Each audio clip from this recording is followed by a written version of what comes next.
দেশে ভোটার বাড়ল 6,28,557 জন।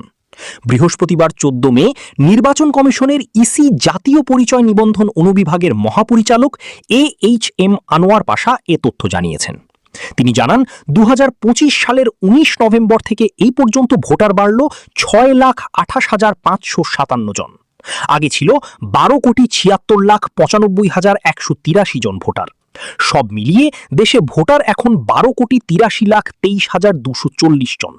এর মধ্যে পুরুষ 6,52,12,731 জন ও নারী 6,31,09,266 জন।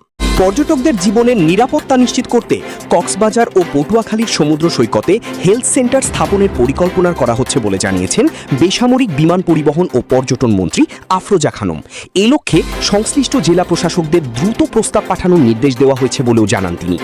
বুধবার 14 মে বেসামরিক বিমান পরিবহন ও পর্যটন মন্ত্রণালয়ের সম্মেলন কক্ষে কক্সবাজারের সি সেফ লাইফগার্ড সার্ভিস পরিচালনাকারী প্রতিষ্ঠান centre for injury prevention and research Bangladesh CIPRB এবং যুক্তরাষ্ট্রভিত্তিক দাতা সংস্থা royal national lifeboat institution RNLI এর সঙ্গে এক আলোচনা সভায় তিনি এ তথ্য জানান। বিমানমন্ত্রী বলেন, সমুদ্র সৈকতে পর্যটকদের নিরাপত্তা নিশ্চিতে বিদ্যমান নীতিমালার সংশোধন অত্যন্ত জরুরি। একই সঙ্গে কক্সবাজার ও পটুয়াখালীর সৈকতে স্বাস্থ্যসেবা কেন্দ্র স্থাপনে দ্রুত উদ্যোগ নিচ্ছে সরকার। সভায় প্রতিমন্ত্রী এম রশিদুজ্জামান মিল্লাত বলেন, পর্যটকদের নিরাপত্তায় নিয়োজিত ট্যুরিস্ট পুলিশের সদস্য সংখ্যা বাড়ানোর উদ্যোগ নেওয়া হচ্ছে। পাশাপাশি লাইফগার্ড কর্মীর সংখ্যাও বৃদ্ধি করা হবে। তিনি জানান,